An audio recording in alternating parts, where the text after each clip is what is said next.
Myself Sanjay Pant, PGTCS, KVS. You know very well, today's topic is working with accessibility option. But before starting this topic, let me ask you a question. Are you comfortable with working with computers? I think you all are comfortable, but think about those who are not comfortable in working with computers. बहुत सारे ऐसे लोग होते हैं जिनको computer में काम करते समय दिक्कतों का सामना करना पड़ता है। तो आज का टॉपिक उन्हीं लोगों के लिए है जिनको काम करने में कुछ परेशानियां होती हैं। It is because of their mental और फिजिकल डिसेबिलिटी, जिसे हम इम्पेयरमेंट भी कहते हैं। तो एक्सेसिबिलिटी मीन्स जो भी यूज़र कंप्यूटर यूज़ कर रहा है उसको यूज़ करने में कोई परेशानी नहीं होनी चाहिए। तो लेट्स सी वो क्या क्या परेशानियां उन लोगों को किस तरह की परेशानियां होती हैं। So this could be cognitive impairment, means उनको समझने में दिक्कत होती है। They could be visual impairment, इसका मतलब उनको देखने में कहीं ना कहीं परेशानी होती है। और इसके अलावा है हियरिंग इम्पेयरमेंट, यानी कि जैसे सुनने में उनको प्रॉब्लम होती है। मोटर और डेक्सटेरिटी इम्पेयरमेंट, यानी कि मसल्स के कारण उनका हाथ ठीक से कंट्रोल नहीं होता है। तो लेकिन ये सब परेशानियां दूर हो सकती हैं। मतलब जिन लोगों को इस तरह की परेशानी है वो भी कंप्यूटर पे काम कर पाएँ, ऐसा कुछ सेटिंग्स हम कर सकते हैं with the help of hardware and software. तो क्या सेटिंग्स हमें करनी पड़ती हैं कंप्यूटर में जिससे कि ऐसे लोग भी इसमें काम कर सकें। Let's see one by one what are these. First of all, how to apply this feature, accessibility option बोलते हैं इसको। You just go to start and then control panel. Control panel में आपको एक्सेसिबिलिटी ऑप्शन मिलेगा, वहाँ पर आपको click करना है and there you will find these options. Number 1, sticky keys. Sticky keys क्या होती हैं? फॉर एग्ज़ाम्पल कंट्रोल या ऑल्ट की हैं जो कॉम्बिनेशन में इस्तेमाल की जाती हैं।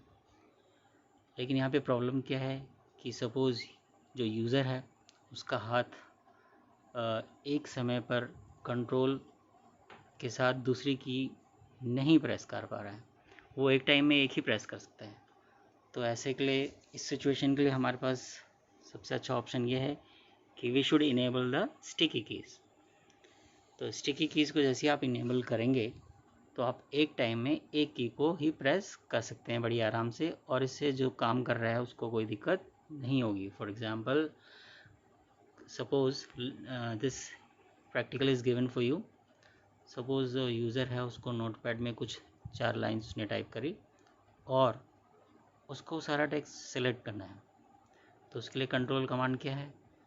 He should write the text first, उसके बाद कंट्रोल के साथ प्लस ए की प्रेस करना ज़रूरी है। लेकिन अगर आपने स्टिकी कीज़ इनेबल की हैं तो वो सबसे पहले कंट्रोल की प्रेस करेगा, उसके बाद ए प्रेस करेगा, तो यू विल फाइंड पूरा टेक्स्ट सेलेक्ट हो गया। तो this is the use of sticky keys. Now the second option is filter keys. तो फिर से हमें समझना होगा कि फ़िल्टर की कौन सी सिचुएशन के लिए काम आती है। यहाँ पर जब यूज़र का हाथ काफ़ी शेक होता है या ट्रेमर्स, ड्यू टू ट्रेमर्स, वो कांप, या जिसको कहते हैं कि कंपन भी बोलते हैं, वो ठीक से टाइप नहीं कर पाता क्योंकि उसका हाथ हिल रहा है और बार बार हाथ हिलेगा तो कई कीज़ उसमें प्रेस हो जाती हैं जिसके कारण टाइपिंग में गलतियाँ होती हैं। तो फ़िल्टर कीज़ इनेबल अगर आप करते हैं तो इससे क्या होगा कि अगर यूज़र ने 4-5 बार भी एक की टच हो जाती है तो जो इनपुट होगा उसमें एक बार ही सिलेक्ट होगा। फॉर एग्ज़ाम्पल, जो यूज़र है कैट लिखना चाह रहा है, तो अगर सी उसने 4 या 5 बार प्रेस किया तो एक ही बार सी प्रिंट होगा। इस तरह से वो मिस्टेक अवॉइड हो जाएंगी। अगेन, इसको अप्लाई करने के लिए you have to use filter keys. आपको जस्ट सेलेक्ट करना है यहाँ पे। Next one is toggle keys. Toggle keys का फ़ायदा क्या है कि कई बार जो यूज़र है उसको, जैसे कैप्स लॉक ऑन करते हैं या स्क्रॉल लॉक ऑन करते हैं तो उसमें लाइट ऑन होती है but he can not see it easily. So how to avoid this kind of problems. तो जब भी वो इस तरह की कीज़ को इस्तेमाल करता है तो उसमें से एक साउंड जनरेट होती है। जब वो ऑन करेगा तो उससे हाई बीम आपको हाई साउंड जनरेट होगी, और जब उसको डिसेबल करते हैं दोबारा से उसी की को प्रेस करते हैं तो एक लो आपको साउंड सुनाई देती है। तो इस तरह से हाई एंड लो साउंड से आपको पता चल जाता है कि ये कीज़ ऑन हुई या ऑफ हुई है। इसके बाद ऑप्शन है साउंड टैब। तो उसमें ऑप्शन है साउंड सेंट्री। साउंड सेंट्री का ये काम है कि कई बार जिनको जो ऑडियो प्रॉब्लम्स होती हैं, ठीक से जो यूज़र है उसको ठीक से सुना ही नहीं देता है, तो यहाँ पर इस फीचर को ऑन करने के बाद साउंड के साथ साथ एक विजुअल्स के थ्रू उसको मदद मिलती है। फॉर एग्ज़ाम्पल कोई suppose let us say any error message is there, तो हम देखेंगे कि जो विंडो का जो टाइटल बार है वो ब्लिंक करने लगेगा और स्क्रीन भी थोड़ा फ्लैश होगा, तो इससे उसका ऑब्जर्वेशन फास्ट हो जाता है, तो he can understand. Another option is show sound. You can enable this feature to generate sounds. So इससे यूज़र को पता चल जाता है, जिनको दिखता नहीं है ठीक से, तो साउंड की हेल्प से they can understand better. Next option is high contrast. It's very simple option. इसमें this contrast is an accessibility feature to assist people with vision impairment, जिनको बहुत कम दिखाई देता है। तो ऐसे लोगों के लिए क्या होना चाहिए, जो उनके लिए हम ऐसा कर सकते हैं कि जो विंडोज़ का डिस्प्ले है उसमें जो सेटिंग्स है उनका जो कलर है, फॉन्ट कलर और बैकग्राउंड कलर है, उसको हम चेंज कर सकते हैं जिससे वो कॉन्ट्रास्ट उनको दिखाई दे, मतलब it's is eye catching. Next option is cursor options.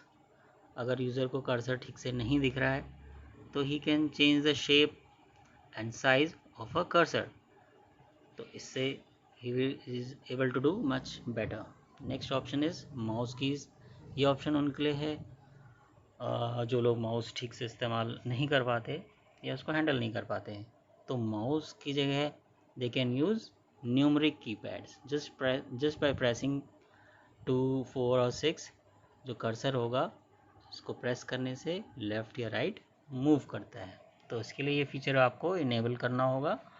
Again आपको सेटिंग में जाके यूज़ माउस कीज़ पर उसको चेक करना है, उसके बाद apply and then okay.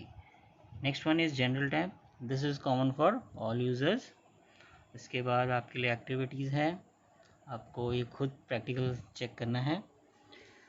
Use sticky keys, use sound sentry options, use high contrast options.